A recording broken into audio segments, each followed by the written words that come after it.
esports, they kind of were taken down, especially in that one game with that Baron and Celeste going up against that Baron. And Baron, although quite suffered in the early game because of the poke coming up from Celeste, but at the end of it all, he kind of came out on top and definitely won that game for ASN Esports. Anyways, jumping into this draft, we do see that Lyra being banned out for the side of Eanix and they do favor their Lyra a lot. So banning out that Lyra, giving away that Grace to Elite 8 and picking out an Arden, banning out the Glaive for themselves. So just this phase alone, in this first phase of draft alone, you can tell that Eanix, they are, I mean, banning out Lyra, I guess it's possible if you are looking to like pick up heroes that you want to dive in and you know you're afraid that Lyra will be picked up for Elite 8. But Lyra, as compared to Grace has just got so much utility going into game. If you were to ban out a healer, at least do ban out that Grace rather than that Lyra, because there are ways to work around that Lyra, especially if you have got that Catherine. And I really like the first phase of draft that's coming out from the side of Elite 8 at this point in time, with that Scarf banned out against trophies in that lane. Yeah. And it just for the second pick here for Eanix, I feel like they should have I don't know, maybe a third pick or something that could counteract maybe the immense heal that a Grace does. I thought that they were gonna go for maybe a second pick Vox, but at Idris, maybe they're gonna preempt something of a Celeste pick here for Elite 8.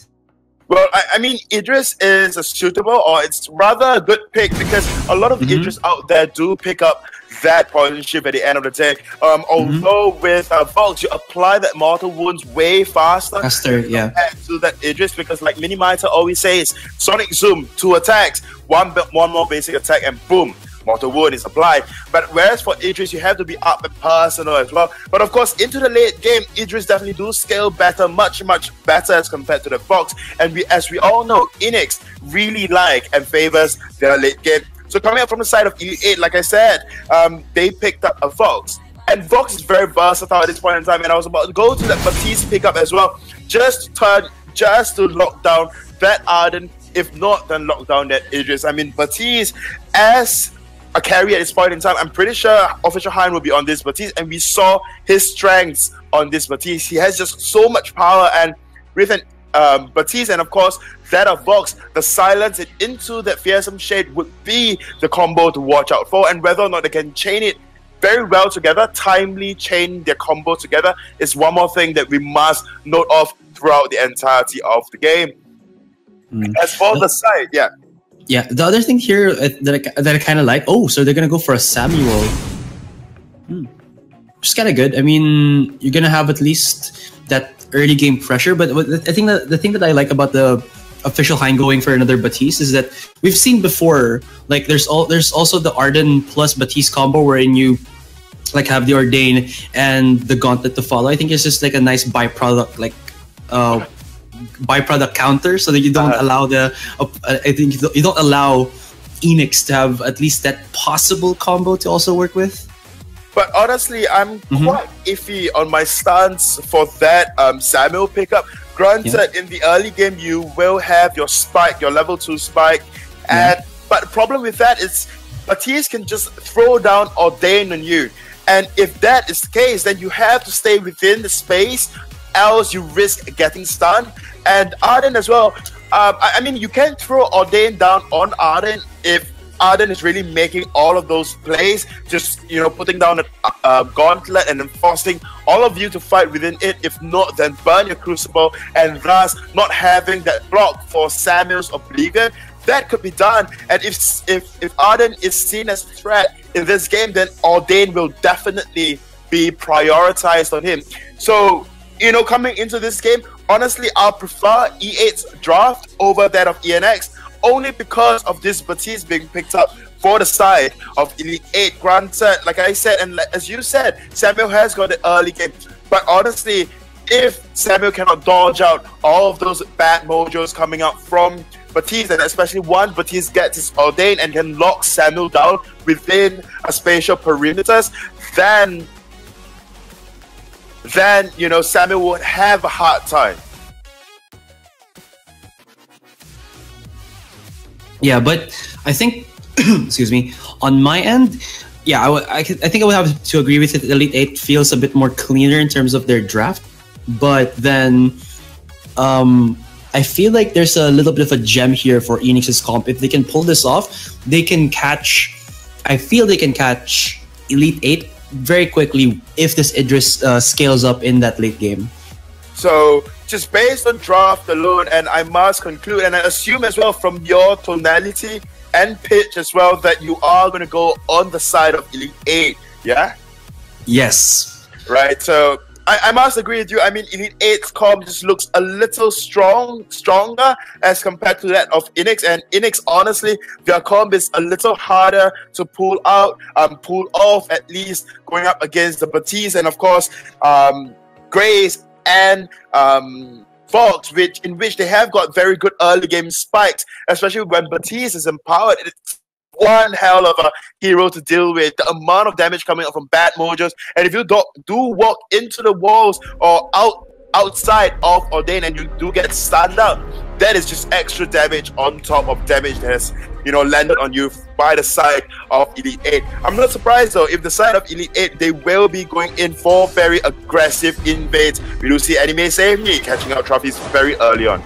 So just a bit of good damage coming in and harassing trophies, but that's not the point of pressure that we're looking at. Looky here, Eanix gonna go in aggressive. Rubber Monkey plus I Angry You Die gonna go for the jungle invade. They know that the Batiste isn't gonna be strong because level 1 he only has the bad Mujo, and you know what's bad? It's gonna be Rubber Monkey just trying to get all of the farm of Official Hind, and he takes a ton of damage from that Mazen Verdict coming in from Eanix's side, and he will be left to dry out. But at the opposite side of the spectrum, it's gonna be Anime Save Me to actually get the caps here at the jungle of Eanix. Yep, very good play coming up from the side of Eanix in this early game. They know that Samuel is just so much faster, or rather so much better in the early game, and they just made full use of that as well. One more thing we have to take notice that Batiste does not have the fastest clear speed. Oh my god. Official Hind almost getting taken down. Luckily enough, the range was not enough. And Anime Save Me, though, has the Vanguard, the connection onto I Angry You Die, will have a Vanguard by his teammate on the Arden.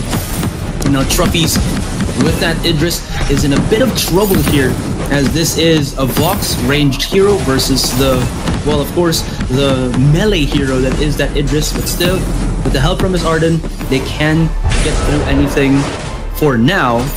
And Eanix are actually answering E8 early game pretty well. Yeah, but we do see as well that whenever they spot out, or they don't spot out, but they think I Angry You Die is doing an invade, what they do is they send Grace into the backs of I Angry You Die. So at the end of the day, it's really much more worth it for the side of Elite 8. Granted, the farm falls on the captain, but it will be worth it because the captain can build the fountain much earlier. You get your levels as well, and Grace really relies on the levels, especially the Divine Intervention that can turn team fights around. Trophies getting really low. Connection with that Ordain gets the stun. Oh, Trophies is so low. The Vanguard Rubber Monkey keeping his teammate alive for that fight, or for that gank coming in from Elite 8. Elite 8 now have stacked a 3-man siege group here in the lane. They're looking to go aggressive onto Rubber Monkey, and would this be the first blood? The answer to that will be yes. Drifting Dark coming in from I Angry You Die, goes with the kill, goes for the second. He's going to be chasing down onto Hun Jaegers with the Sonic Zoom, and Anime Save Me is just going to absorb the damage, but it's going to be fine 1-for-1 in terms of the trade. But Elite 8, like you said, pretty good, and 3 levels ready for Anime Save Me. Oh, Anime Save Me tried to get the farm back. I Angry You Die maybe caught out in a very bad position. Oh, once that Drifting Dark goes away from I Angry You Die, this is a bad spot for the Samuel. And oh, he dodges the bad mojo. Can he get away? There's a dodge in. His teammates a second too late. There was not enough range to connect that Vanguard. Sadly enough for Eanix, it's slowly crumbling like the domino effect. 2 kills. Can they go for a delayed ace? Followed by Rubber Monkey. Drifting Dark, that's gonna allow for that gap close. Oh, Rubber Monkey chasing in. Can he go for it? He's actually playing this left and right. Official Hein with the sustain, but it's not gonna be enough. Enemy Save Me almost right there, but he's gonna go 3v1. Will he actually go for it? Here comes Hun Jaegers. Doesn't have the ultimate just yet, but he does have his range, his mobility. But that will be for another day. And there you have it. At least one kill here as Official Hein goes in a little bit too greedy. Yep, there is one thing for sure though. Hun Jaeger, just look at Hun Jaeger's Vox's build. He is not going for the tension goal as a second item pickup. He is going to match the stats coming up from trophies on that Idris and will be building towards the Sorrow Blade. So that is one, it's just a really good tip for players out there. It's that if you are going to go up against an Idris and as a Vox, you are going to lose out in the late game. At least try to match stat for stat in that of the early game. So now clash happens. Here comes Official Hein. He's already level 6, does have his Fearsome Shape. So if everything happens a bit too hairy here for Elite 8, they have that disengage tool, they have the peel to be able to stave off Eanix. Eanix, they have a lot of HPs to work with. They have the Shimmer Strike up and running, primed and ready for the Idris, so he can just, unload his damage into anyone. We'll just have to see. 3v3, Mana Imana or Jane will connect onto Trophies. There's gonna be the usage on that Vanguard just for the shield. I did see the Vox use his ultimate, but not too much impact from that one. Still, look at this. This is a pretty drawn out, I would say, poke fight. No team fight just yet, but as I see, this could be it. The burst coming in from the bad mojo, and Samuel goes down. Who's the real bad guy here? It looks like it is the Batiste. Turret will be destroyed, and E8 from 0 to 100 real quick. 0 to 100 really quickly. Indeed, we saw the amount of damage. I think it was 467 to be exact. Just a very big burst on Iron Grew Die on that Samuel, allowing that of E8 to just pick up that first turn 7 minutes in. And like I said, in the early game, as Samuel, you definitely would have the upper hand going up against a Batiste because you have generally quicker clear time as compared to a Batiste, but never ever find a fight when Batiste is empowered because that is the damage we are gonna see, and that is the damage we saw put out onto Iron Grew Die, and there is really not much of a response coming out from the side of Eanix yet. I mean, that's why Batiste's weapon is the Reaper Sight. He just slashes away, or throws away your HP, whatever you want to call it. There's going to be the usage of that Vox ultimate again. I mean, not sure why he uses it preemptively or to initiate, but it is forcing away Eanix for the meantime. Batiste will be their anti-sieger, destroying out left and right these very bad mojos. Not very bad in the terms that it's not connecting, it's just very bad in terms of the damage. And Enemy Save Me, I mean, like, very bad in terms of the good damage, but there it is. There's the gauntlet. Keep it in check. This Grace, can he go for it? Will she fall from Grace? I don't think so. Nice connection onto the Fearsome Shade. That's gonna push back onto the Arden. Here comes the Shimmer Strike. Trophies gets the damage. Look at the HPs. They're very low right now, but this is a 2v1. Official Hein is still alive. He's body blocking for his comrade, and Trophies goes in with the Shroud Step. The micro, the ultimate heal. That's gonna be the intervention and the fadeaway. Kobe, he gets it, and that's gonna be an ace here for Elite 8.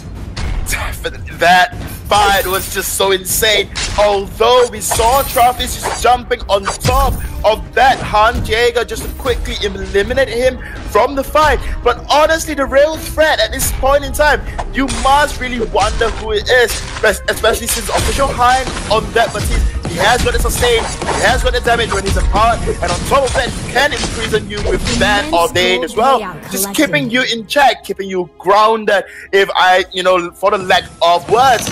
And very good Fearsome Shade coming out from Official Hein as well at a point in time. I mean, just pushing the Arden back so that Official Hein can go into the carries. Just a very good play coming out from him. There is one thing that we must note though, wait for it on that box. Had it been up when the actual team fight comes on, they the side of Elite 8 will definitely have got a cleaner fight because the silence coming up from Fox, no doubt it is very short silence, but it will work when, you know, the times call for it, when it's really, really needed. So E8 just closing out a lot of fights, although not as cleanly as we hope they could. I mean, they have got a lot of sustain, they have got a lot of pills, and they've got a lot of lockdown as well. I just hope that Handjäger on this box will just use wait for it as a form of short CC rather than a threat. So they are once again, posturing in lane. Official Hein is empowered. We saw that damage as well, 611 on Iron Butai on that Samuel. If they are going to look for a fight right now, they have to heal up, they have to get into healthy range before they go in for the next fight. Infusions are once again picked up across the board. One on Samuel, one on Official Hein, not yet one on that Vox. So Vox may want to work towards an infusion before looking for the next fight. What do you think happened there? Or rather, what do you think the side of Eanix could have done in that team fight? Because we did see Trophies putting out a lot of damage, but Handjäger there. But I'm gonna just hold that thought. Pretty sure. It just felt like Elite 8 had more damage while Eanix didn't. That's why they couldn't finish the fight. But here you go, like you said, the team fight will break out. There's gonna be the blockage, the usage on the Vanguard onto I Agree Die, but they pushed him back. Nice connections onto the Chakram. That's gonna be at least chipping at the HPs of Elite 8 for the meantime right here. But you can see the bad mojos is just that good. And I mean, they're gonna be sieging right now onto the turret. The usage of this gauntlet isn't really gonna be useful for the side of Eanix because look at that. There's the echo for the Grace, and she can just go double intervention. That's so much healing, and Elite 8 are bombarding Eanix right now. Gets the second turret. Elite 8 are very low in HP, but they have done it. Mission accomplished. Just go back right now, and they're gonna go for the kite. Why did Eanix try to go in? It's like dipping your feet into lava.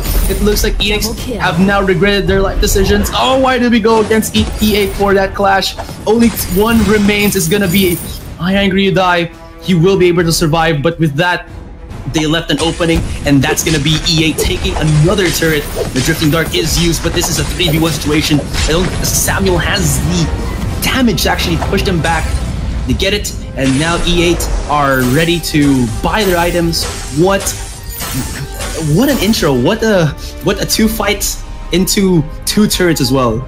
Yep, what an extended fight, and honestly, it is really just down to Eanix and the lack of I can't even call it anything because they just picked a very wrong fight, or just picked a fight that they had nothing to deal with. They shouldn't have went in, they shouldn't have chased. Granted, Official Hein was low, you know, Handjäger was low, but the thing is that there is so much to say on Official Hein on that particular. That is part of his kit.